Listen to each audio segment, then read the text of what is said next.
Shalom pendalaman Alkitab Kliris Syahid. Zakaria 13 disadur dari santapan harian. Dikuduskan dan diuji. Menjadi orang percaya memang sederhana, yaitu cukup menerima Yesus sebagai Tuhan dan Juru Selamat pribadi. Namun kekristenan kita akan menjadi gampang kalau berhenti sampai pada pengakuan nama Yesus tanpa ada perubahan hidup. Allah sendiri akan menguduskan umatnya dari segala bentuk kecemaran, khususnya dari penyembahan berhala yang menjadi penyebab utama keberdosaan mereka. Segala bentuk berhala dan nabi-nabinya harus dilenyapkan sama sekali. Bahkan nabi-nabi palsu ini diperhadapkan pada suatu kondisi yang membuat mereka tidak bisa bertahan. Mereka ditentang oleh keluarganya sendiri, juga dipermalukan karena dustanya. Dengan sendirinya mereka menyangkali kenabian mereka yang palsu itu. Demikianlah keadaan umat Allah yang dikuduskan, yaitu terlepas dari kecemaran penyembahan berhala. Pengudusan dari Allah diikuti dengan pengujian. Tidak dapat dipungkiri bahwa penyingkiran berhala bagi sebagian orang adalah keterpaksaan. Karena itu diperlukan suatu batu ujian yang ditandai dengan terbunuhnya gembala umat yang kemudian digenapi oleh Yesus Kristus.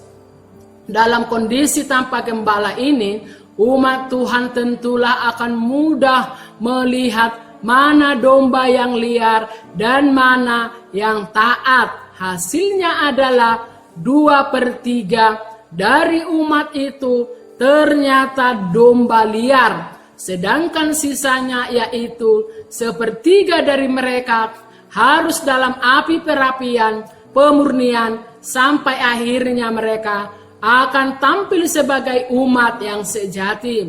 Dan dalam kesejatian itu mereka dengan sukarela akan mengakui nama Tuhan, dan Tuhan pun akan mengakui mereka sebagai umatnya. Biarlah saat ini kita mau membuka diri untuk dikuduskan oleh Allah. Persilakanlah Allah untuk menyingkirkan berhala yang masih bercokol dalam hidup kita masing-masing. Mungkin itu hobi, uang, pekerjaan, atau berhala lainnya. Buka diri untuk terus-menerus dimurnikan oleh Allah. Pada akhirnya nanti kita ditemukan sebagai umat yang kudus. Zakaria 14 disadur dari santapan harian. Supremasi Allah ditegakkan. Apakah Tuhan tidak berdaya dengan kejahatan yang merajalela di mana-mana? Bencana alam bertubi-tubi menimpa bumi ini. Penyakit-penyakit aneh yang mematikan terus bermunculan. Peperangan semakin meluas dan kekacauan hampir-hampir tidak dapat dikendalikan. Bukankah semua itu sudah lebih dari cukup untuk membuktikan ketidakberdayaan Tuhan? Memang kejahatan tampaknya berdaya, seakan Tuhan yang keok.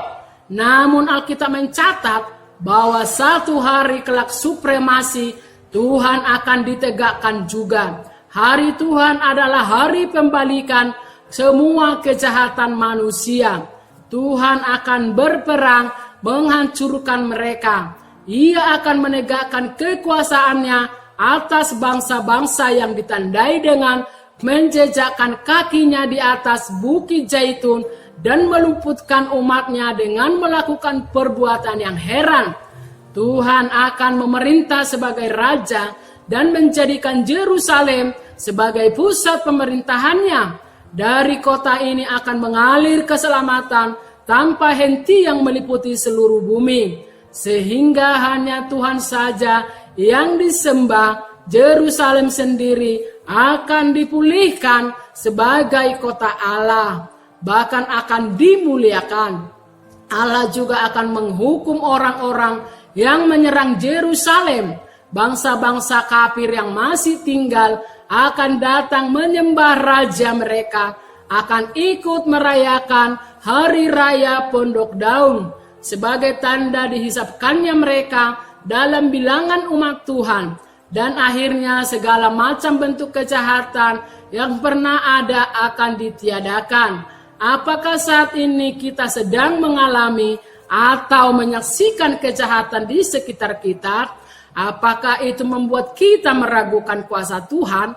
Jangan bimbang, Kristus sudah mengalahkan kuasa dosa dan kuasa maut. Kejahatan memang ada dan sedang melebarkan pengaruhnya, tetapi semua dalam kendali Allah yang berdaulat. Saatnya akan tiba, kita akan melihat pemerintahan Tuhan. Kita ditegakkan secara mutlak, kejahatan pun akan ditumpaskannya habis. Terima kasih, Tuhan Yesus memberkati.